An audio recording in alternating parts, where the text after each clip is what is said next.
lalpa fakle choi mo na la saturin una pa h lalrin oma lalpa isu mengin kan lo so mange azai rong bol na telal pan kan zata na amal min som sakro se amen.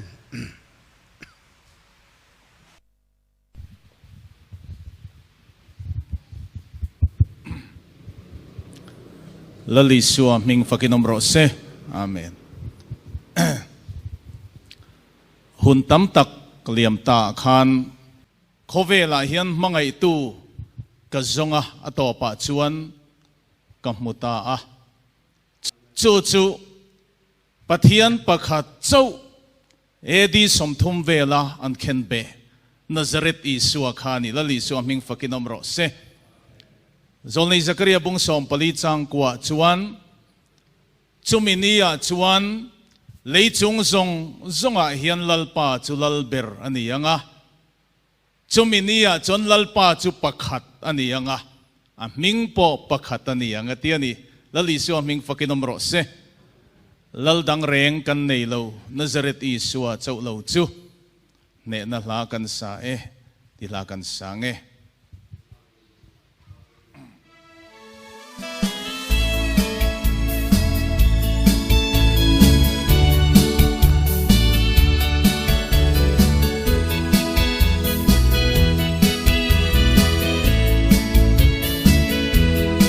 Harsat na tinareng nuay alengin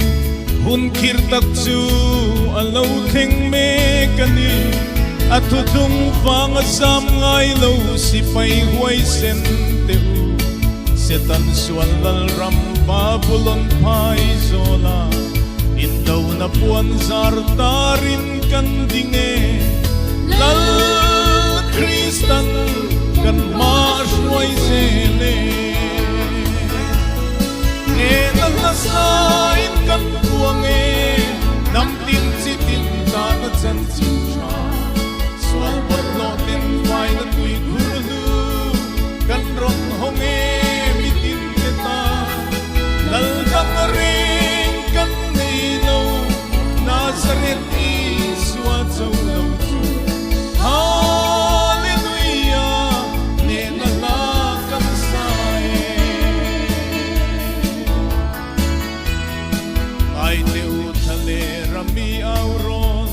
simro van ram chu alo nai to muntin le ram tin nam tin sitin trong tin teu lal hun tiam khong ai na gong kharan hon lai ya som na nunung per lal thu pe ro pui chu lo ngai ru dam na thu kan ruang nasain kan buange namtin sitin tanat san sincha swal walo ten fay na tuy kurulu kan rong honge mitin kita laldang ring kan nilo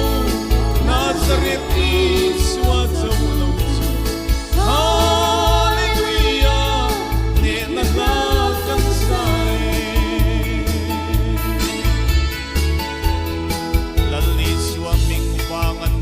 chan huam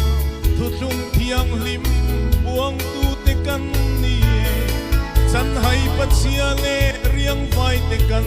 nar ngai lo ve harmon dai vi ma chom u nau mangai kan ni khovelin asiat lo lim na thuru kan nei va na khian kan ning na chuang to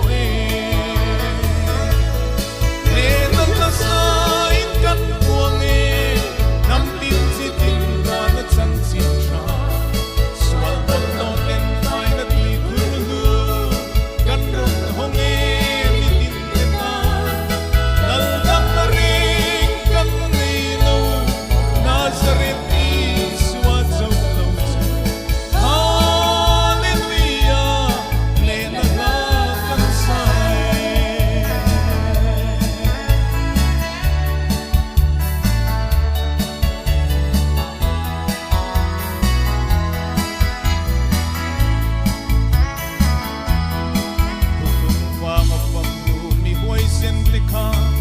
sam ngai lo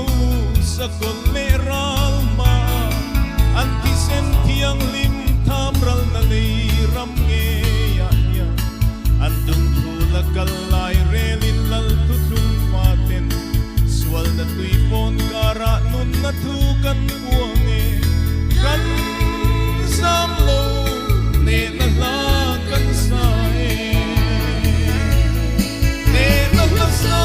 in kan buang e nam tin si tin ka na chan sin cha swal na lo ten mai na tui kuru kan rong hong e mi tin ta al dak na ring kan nei lo na sa ge pi swa chom lo chu hallelujah ne na la kan sa e